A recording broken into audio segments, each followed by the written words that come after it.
Assalamualaikum warahmatullahi wabarakatuh. Perkenalkan, nama saya Muhammad Muslim Al-Ajai dengan NIM 4414225 dari kelas pendidikan kimia A dari jurusan Kimia, Fakultas Matematika dan Ilmu Pengetahuan Alam, Universitas Negeri Gorontalo. Baik, di sini saya akan memaparkan materi tentang pendidikan STEM termodinamika. Apa arti dari STEM? Yang terdiri dari STENM. S itu adalah sains. Sains itu adalah ilmu pengetahuan alam. Suatu usaha sistematis dengan metode ilmiah dalam pengembangan dan penataan pengetahuan yang dibuktikan dengan penjelasan dan prediksi yang teruji sebagai pemahaman manusia tentang alam semesta dan dunianya. Kemudian teknologi. Teknologi itu adalah suatu kesatuan yang utuh untuk meningkatkan hasil belajar peserta didik dalam proses pembelajaran di satuan pendidikan. Kemudian engineering. Engineering adalah keterampilan yang dimiliki seorang untuk mengoperasikan atau menangkap sesuatu. Mengklasifikasikan aspek engineering merujuk pada aplikasi dan dari pengetahuan, sains, dan keterampilan dalam menggunakan teknologi dalam menciptakan suatu cara yang memiliki manfaat. Kemudian mathematics. Itu pendekatan pelajaran yang mengintegrasikan matematika dalam kegiatan berbasis pemecahan masalah. Selanjutnya, termodinamika. Ya, pertama kompetensi dasar. Memahami, menerapkan, menganalisis pengetahuan faktual, konseptual, prosedural, berdasarkan rasa keingintahuannya tentang ilmu pengetahuan, teknologi, dan seni budaya. Dan humaniora dengan wawasan kemanusiaan, kebangsaan, kenegaraan, dan peradaban terkait fenomena dan kejadian, serta menerapkan pengetahuan prosedural pada bidang kajian yang spesifik sesuai dengan bakat dan minatnya untuk memecahkan masalah. Yang kedua, mengelola, menalar, dan menyaji dalam ranah konkret dan ranah abstrak terkait perkembangan dari yang dipelajari di sekolah secara mandiri dan mampu menggunakan metode sesuai kaidah keilmuan. Kemudian indikator pencapaian dari materi termodinamika. Pertama, mendeskripsikan persamaan umum gas ideal pada persoalan fisika sehari-hari. Yang kedua, menganalisis proses gas ideal berdasarkan grafik tekanan volume atau PV.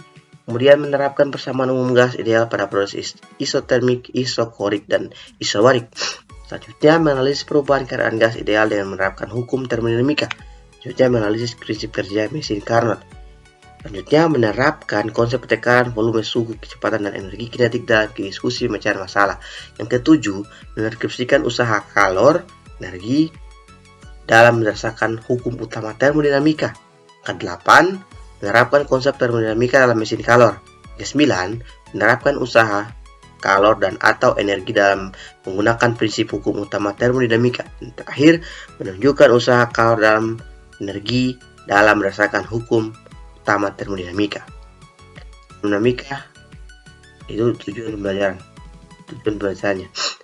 Setelah proses pencari informasi, menanya, berdiskusi, dan melakukan pengamatan, siswa dapat yang pertama, memahami karakteristik tekanan volume dan menghitung besar usaha yang dilakukan sebuah partikel yang bergerak dan menganalisis hubungan antara usaha dan energi dalam tekanan serta merumuskan gas ideal. Selanjutnya, dapat membuktikan bunyi hukum satu termodinamika dengan tepat dan diberikan perangkat percobaan. Yang ketiga, menuliskan hukum termodinamika dengan benar. Kemudian, analisis materi pelajaran sains, contohnya itu dampak lingkungan dari pembangkit listrik tenaga air atau PLTA. Analisis materi pelajaran sains dalam sains itu yang membuat PLTA, terutama dengan skala yang besar, membutuhkan penampungan air atau waduk yang besar pula. Akibatnya kadang air tercemar akibat para pekerja atau mesin yang digunakan di sungai tersebut. Konseptualnya, untuk bagaimana air di sungai yang digunakan dalam PLT tetap bersih. Kemudian prosedurnya, langkah-langkah agar air sungai terjaga dan lingkungan juga bisa terjaga. Dalam teknologi, pertama memurnikan air dari limbah air PLTA tidak tercemar. Kemudian membuat turbin yang besar agar lebih efektif.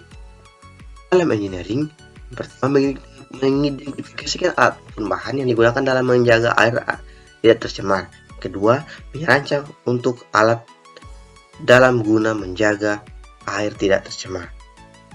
Dan dalam matematika, penutupan aliran sungai memuat kontrolier itu berimplikasi. Perlu diketahui banyak spesies ikan yang membutuhkan aliran sungai di pedalaman untuk melakukan perkembangan biakan.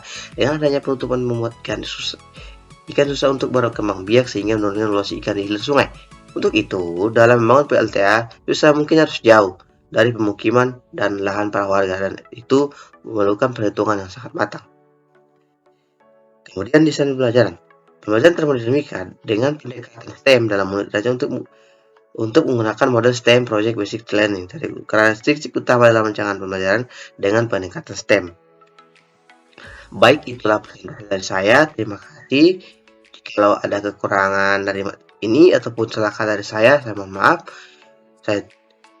Wassalamualaikum warahmatullahi wabarakatuh.